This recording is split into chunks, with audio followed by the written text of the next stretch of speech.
Hello friends, Radhe Radhe. जय श्री कृष्णा, जय माता दी। कैसे हैं आप सभी लोग? आई होप आप सब लोग बहुत अच्छे होंगे। वेलकम टू टैरो संसार। आज का हमारा टॉपिक है कि आपके भाग्य में क्या लिखा है। ठीक है, आपकी डेस्टिनी में क्या लिखा है, आज हम जानेंगे अपनी इस रीडिंग में। ये एक टाइमलेस रीडिंग है गाइस। आप जब कभी भी देखोगे ये आपसे रेजोनेट करेगी। और ये एक जेंडर बेस्ड रीडिंग नहीं है। आप लड़की हैं या लड़का, मैरिड है या सिंगल, आप इसे एंजॉय कर सकते हैं। यहाँ स्क्रीन पे आपको दो पाइल्स दिखाई दे रहे होंगे डिफरेंट डिफरेंट नंबर्स के साथ। जो पाइल या जो नंबर आपको अपनी ओर आकर्षित करे, आप उसे ईश्वर को याद करके चूज कर सकते हैं।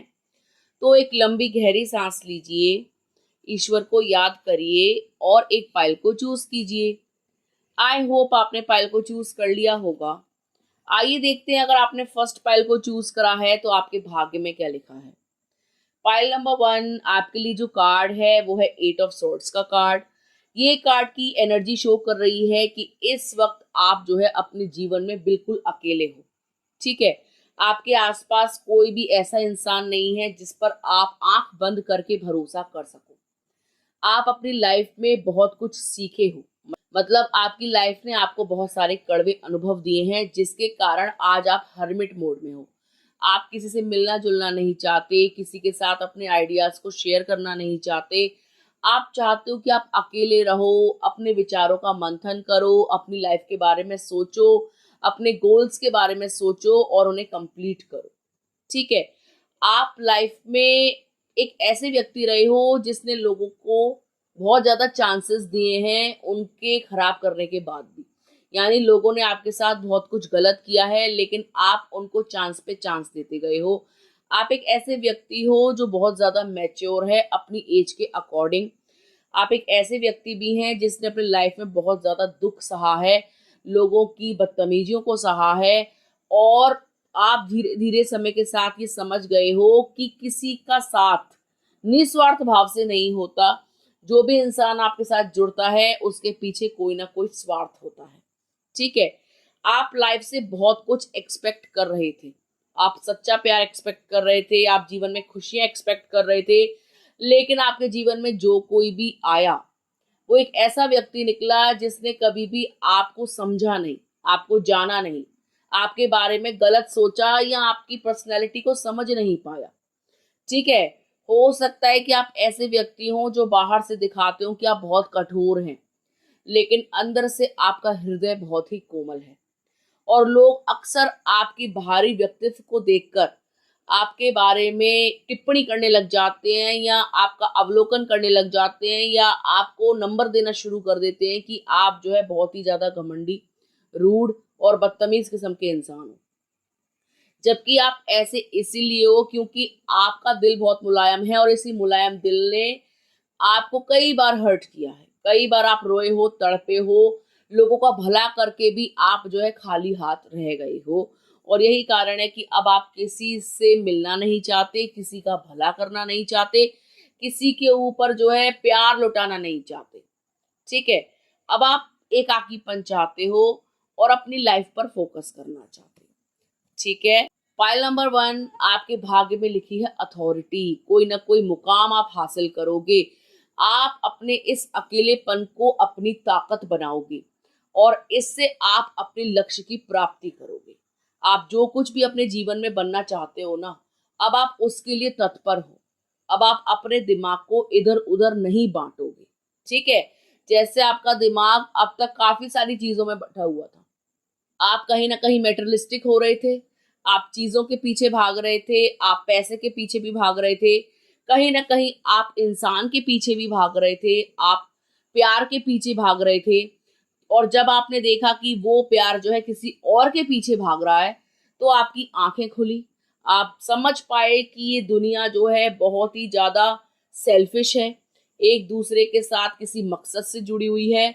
और आपका एकदम से समझ लीजिए थर्ड आई ओपन हो गया।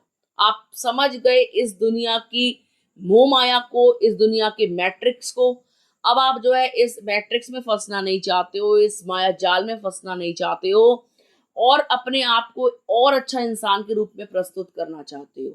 ठीक है, आप जो है अपने लक्ष्य की प्राप्ति करेंगे, आपका नेम फेम होगा, आप अपने ज्ञान के लिए जाने जाओगे, आप अपने विजडम के लिए जाने जाओगे, लोग आपको एज अ एग्जाम्पल देखेंगे, आप लोगों को इन्फ्लुएंस करोगे। आपके भाग्य में धन भी है, लेकिन धन आपको बहुत मेहनत से मिलेगा। ठीक है, आपके भाग्य में परीक्षा देना बहुत लिखा है, आप परीक्षाएं बहुत दोगे, अपने आप को प्रूव करोगे, पल पल पे, पग पग पे आपको अपनी अच्छाइयों को भी साबित करना होगा। ठीक है, लेकिन जब आप अपना ये बुरा समय या परीक्षा का समय पास कर लोगे, तो आपके भाग्य में एक बहुत बड़ा परिवर्तन आएगा, आपका जीवन बदल जाएगा। आपको कोई ना कोई नौकरी, कोई ना कोई काम ऐसा प्राप्त होगा जिसके कारण आपका समाज में नाम होगा। ठीक है, आपकी ख्याति होगी, आपकी पॉपुलैरिटी होगी, लोग आपको आपके विजडम से जानेंगे, आपकी बुद्धि से, आपके विवेक से, आपकी इंटेलिजेंस से जानेंगे। ठीक है, लोग समझ जाएंगे कि आप बहुत ही जेन्युइन पर्सन हो। लोगों के बीच में आपकी बहुत तारीफ होगी, आपकी पर्सनैलिटी की बहुत तारीफ होगी, आपके कैरेक्टर की बहुत तारीफ होगी, क्योंकि आप जो है एक परिपक्व व्यक्ति हैं, बहुत ज्यादा समझदार हैं, आप चरित्रवान हैं, आप बुद्धिमान हैं, और आपकी पर्सनैलिटी की चर्चा हर कोई करेगा। ठीक है, हर कोई बोलेगा कि आप कम उम्र में कितने मैच्योर हो, आप कितने लायक इंसान हो, आप कितने भरोसेमंद इंसान हो, और आप एक मैग्नेट की तरह काम करोगे, लोग आपकी तरफ खींचे चले आएंगे। ठीक है, आपकी पर्सनैलिटी से बहुत ज्यादा इन्फ्लुएंस होंगे, आपके काम से बहुत ज्यादा इन्फ्लुएंस होंगे, और आपको अपना रिश्तेदार बनाना चाहेंगे, दोस्त बनाना चाहेंगे, प्रेमी बनाना चाहेंगे। लेकिन पुराने अनुभवों से आप किसी को भी अपनी लाइफ में वो स्थान नहीं दोगे जो आपने खुद के लिए रखा होगा। ठीक है, बड़ी मुश्किल से आप समझ पाओगे कि आपकी वैल्यू क्या है, और जिस दिन आपको ये बात समझ में आ गई, आप किसी और को वो वैल्यू नहीं दोगे, क्योंकि पास्ट में आपने अब तक सिर्फ लोगों को वैल्यू ही दी है, और अब आप थक गए हो, और आप चाहते हो कि अब आप अपने लिए काम करो, क्योंकि आप भी भगवान ने बनाए हो, मतलब आप भी स्पेशल हो, आपकी भी लाइफ है, आपको अपनी जिंदगी भी देखनी है। और ये चीज आपको बहुत देर में समझ में आई है, बहुत कुछ खो जाने के बाद, सब कुछ खत्म हो जाने के बाद, एकाकीपन ने, धोखेबाजी ने आपको एक चीज सिखाई है, और बहुत ही कमाल की चीज सिखाई है, जो आपको बहुत ही बेहतर इंसान बनाने वाली है। तो अपने भाग्य पर भरोसा रखें, अपने कर्मों पर भरोसा रखें। आपके सभी कर्म बहुत अच्छे हैं, जो आपका भाग्य प्रबल करेंगे और आपको एक महान इंसान के रूप में प्रस्तुत करेंगे। ठीक है गाइस, तो ये थी पाइल नंबर 1 वालों के लिए रीडिंग। आइए देखते हैं, अगर आपने पाइल नंबर 2 चूज करा है तो आपके भाग्य में क्या लिखा है। ऐसा लगता है पाइल नंबर 2 की आप मैरिड हैं। ठीक है, आप शादीशुदा हैं, और आप अपनी शादी से नाखुश हैं। नाखुश क्यों हैं? क्योंकि जिसके साथ भी आपने विवाह रचाया, वो इंसान आपकी कसौटियों पर खरा नहीं उतरा। ये एक ऐसा व्यक्ति है जो आपका साथ ना देकर अपनी टॉक्सिक फैमिली का साथ देता है, और ये चीज आपको बहुत ज्यादा परेशान करती है। आपने इनको स्वीकारा, अपनाया, बहुत ज्यादा प्यार किया, बहुत ज्यादा भरोसा किया आपने इस इंसान के ऊपर, और आपने इनके साथ अपने भविष्य के कई सपने देखे। लेकिन इस व्यक्ति ने अपनी नादानियों के चलते, अपनी फुअरता के चलते उन सपनों में आग लगा दी, आपके दिल को, आपके जज्बातों को छलनी कर दिया। ठीक है, और एट प्रेजेंट आप अपनी मैरिड लाइफ से खुश नहीं हो, क्योंकि आपने देखा कि जिससे भी आपने शादी करी ना, वो दिमाग नहीं रखते, उनको अकल नहीं है, उनको समझ नहीं है अच्छे बुरे की, और वो अपने आसपास के कार्मिक लोगों को महान मान रहे हैं, और आप जैसे सच्चे इंसान को झूठा साबित करने में तुले हैं। परिवार का कोई कटु सदस्य यानी टॉक्सिक फैमिली मेंबर आप दोनों को भिड़ाता है, आप दोनों के बीच में आग लगाता है, आपसे गलत बातें करता है पार्टनर के बारे में, और पार्टनर से गलत बातें करता है आपके बारे में। उस इंसान ने आप दोनों की शादीशुदा जिंदगी में जहर घोल दिया है। ठीक है, और वो जो मेंबर है वो बहुत ज्यादा मैनिपुलेटिव है, खतरनाक जिसे कहेंगे, चालबाज जिसे कहेंगे। वो सिंगल है, अपनी लाइफ से असंतुष्ट है, कड़वे अनुभवों से भरा हुआ है, और अपना कड़वाहट अपनी बेचैनी, अपनी फ्रस्ट्रेशन वो आपके ऊपर निकालता है। ठीक है, आपकी मैरिड लाइफ अच्छी हो जाएगी यदि ये व्यक्ति आपके जीवन से हमेशा के लिए चला जाए। आप दोनों एक दूसरे के लिए बने हो, लेकिन आपके व्यक्ति को ये बात अभी समझ में नहीं आ रही। ठीक है, हो सकता है कि आपके जो पर्सन है वो अपने घर में लाडले हों, इकलौते हों, या उनको बहुत ज्यादा सर चढ़ाया गया हो, उनकी बदतमीजियों को बहुत ज्यादा बर्दाश्त किया गया हो, या उनको बहुत ज्यादा पैम्पर करके बिगाड़ा गया हो। आपके पर्सन एट प्रेजेंट कोई रिस्पॉन्सिबिलिटी लेना नहीं चाहते। वो आपसे भी दूर भागते हैं, शादी से भी दूर भागते हैं। वो आपकी कोई बात सुनना समझना नहीं चाहते, क्योंकि उनकी आंखों पर पट्टी बंधी हुई है, क्योंकि उनका दिमाग काम नहीं करता, क्योंकि वो एक इमेच्योर पर्सन है। वो भले ही घर में इकलौते हैं या उनके आसपास और भी सदस्य हैं, लेकिन वो अपनी बुद्धि का कभी भी इस्तेमाल नहीं करते। वो दूसरों की बातों में आने वाले एक ऐसे अल्हड़ नौजवान है जिनको अपने आगे पीछे का कुछ नहीं पता, जिनको अच्छे बुरे का कुछ नहीं पता, जिनको भूत भविष्य का कुछ नहीं पता।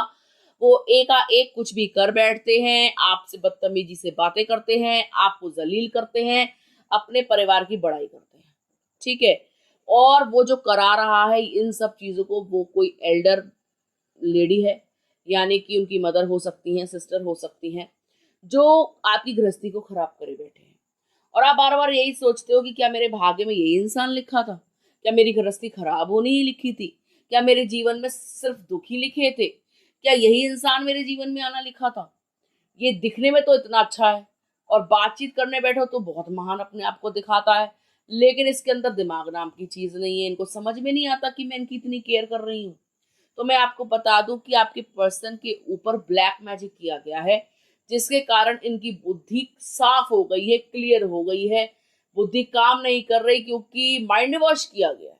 ठीक है, वशीकरण किया गया है, जिससे ये जो है आपसे दूर चले जाएं, आप दोनों एक दूसरे को डाइवोर्स दे दें, आप लोगों के बीच में अलगाव हो जाए, ये आपकी शक्ल ना देखें, आप उनकी शक्ल ना देखें। ये सब कुछ आप अभी फेस कर रहे हो।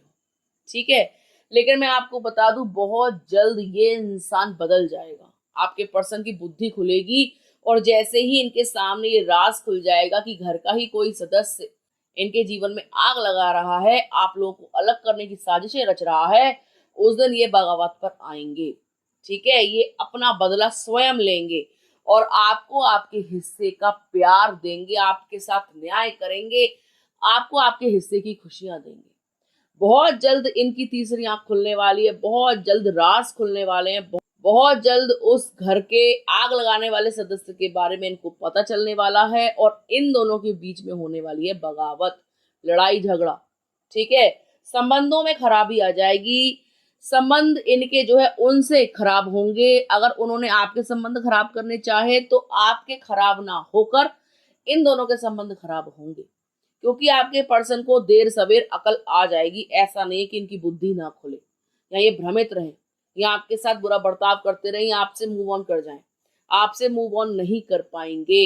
आप लोग डेस्टाइन्ड पार्टनर हो, लेकिन जो व्यक्ति आपके रिश्ते को खराब कर रहा है, दीमक की तरह खा रहा है, आपको अलग करना चाहता है, वो व्यक्ति आपके जीवन से जरूर दूर हो जाएगा, और आपके व्यक्ति स्वयं उनको दूर करेंगे, उनके पाखंड को समझेंगे। कोई व्यक्ति ऐसा है जो झूठा प्यार दिखाकर आपके पर्सन को बोतल में उतारे हुए है। वो आपके व्यक्ति को बांटना नहीं चाहता, पूरा उनके ऊपर अपना अधिकार समझता है और उनको समझता है कि ये मेरे लिए ही है, आप तो गलती से घुस आए हो, आप चले जाओ अपने घर वापस। लेकिन ये जो भी महिला है वो दुष्ट है, पाखंडी है, बहुत ही ज्यादा इसके जो विचार हैं वो बहुत खराब हैं। ठीक है, आपके व्यक्ति से इसको कोई ना कोई स्वार्थ है। निस्वार्थ भाव से ये महिला उनसे प्रेम नहीं करती। इनके इरादे बहुत गलत हैं और अपने इरादों में, अपने मंसूबों में ये कभी भी पास नहीं होंगी। आपके व्यक्ति आपके थे और आपके ही रहेंगे। यही आपके भाग्य में लिखे हैं, यही आपके भाग्य से जुड़े हैं। आप अपने आप को कमजोर लाचार महसूस मत करो। ये व्यक्ति आपका साथ देगा। ये व्यक्ति गलत के खिलाफ आवाज उठाएगा। आपको डरने की जरूरत नहीं है। जो गलत कर रहे हैं वो डरें, क्योंकि ईश्वर की लाठी में आवाज नहीं होती, और बहुत जल्दी लाठी आपके दुश्मनों पर, आपके बुरा चाहने वालों पर पड़ने वाली है। वो अपने इरादों में कभी सफल नहीं होंगे और आपसे आपके व्यक्ति को कभी छीन नहीं पाएंगे। आपके भाग्य में एक दूसरे का प्यार लिखा है, आपके भाग्य में एक दूसरे का साथ लिखा है, आपके भाग्य में सुखी परिवार लिखा है। और ये व्यक्ति जानबूझ करके उस परिवार को खत्म करना चाहता है, जो वो नहीं कर पाएगा। ठीक है, तो ये अपने कर्मा भोगेंगे। थर्ड पर्सन को आपकी लाइफ से जाना होगा। आपके व्यक्ति परिपक्व होंगे, समझेंगे बातों को, आपके महत्व को समझेंगे और आपसे क्षमा याचना करेंगे। आपसे दोबारा प्रेम प्रस्ताव रखेंगे और बोलेंगे मैं वादा करता हूँ कि ये गलतियां मुझसे दोबारा नहीं होंगी। मैं समझ चुका हूँ कि कौन मेरा अपना है और कौन मेरा पराया है। क्योंकि आज का समय ऐसा है जहां पर आप अपने घर वालों पर भी ट्रस्ट नहीं कर सकते। और इनके फैमिली मेंबर्स कुछ ऐसे ही हैं, हद से ज्यादा मैनिपुलेटिव है। ठीक है, लेकिन आपके पर्सन ना नादान है, ना समझ है, नहीं समझ पाते वो लोगों की बुराइयों को, अच्छाइयों को जज ही नहीं कर पाते हैं। मैच्योर ही नहीं है उतने कि उनको समझ में आ जाए। लेकिन बाद में आप इनको ताने मार सकते हो कि मैंने कहा था ना, अब आ गई तुमको अकल। तो इस टाइप की चीजें यहाँ पर दिखाई दे रही है। ठीक है, पाइल नंबर 2, तो आप बिल्कुल भी निराश ना हो। आपका भाग्य बहुत अच्छा है। जिससे आप प्रेम करते हो वही आपके जीवन में लिखे हैं, उनका साथ आपके जीवन में लिखा है। कुछ कड़वा समय ऐसा है या कुछ कड़वे अनुभव आपको प्राप्त इसीलिए हो रहे हैं क्योंकि समय आपके अनुकूल नहीं है। जब समय आपके अनुकूल होगा, परिस्थितियां आपके साथ होंगी, आपके अनुकूल होंगी, तो सब कुछ आपकी मर्जी से ही होगा। आप चिंता ना करें। ठीक है, ईश्वर को हर पल याद करें, उनको धन्यवाद करें और बोलें कि बहुत अच्छा हुआ कि इससे आपके व्यक्ति को आपकी वैल्यू तो होगी, वो आपके प्यार को तो समझेंगे, आपके महत्व को तो जानेंगे और आपके जीवन से नेगेटिव लोग हमेशा हमेशा के लिए दूर हो जाएंगे। ठीक है गाइस, तो आई होप आपको समझ में आ गया होगा पाइल नंबर 2 कि आपके भाग्य में क्या लिखा है और आप क्या झेल रहे हो और क्या कुछ होने वाला है। तो ये थी पाइल नंबर 2 वालों के लिए रीडिंग। आई होप आपको अच्छी लगी होगी। यदि आपको वीडियो अच्छा लगा हो तो आप वीडियो को लाइक कर सकते हैं, कमेंट कर सकते हैं, शेयर कर सकते हैं। अगर अभी तक आपने चैनल को सब्सक्राइब नहीं किया है तो प्लीज सब्सक्राइब टैरो संसार। मिलते हैं आपसे अगली वीडियो में, तब तक के लिए राधे राधे।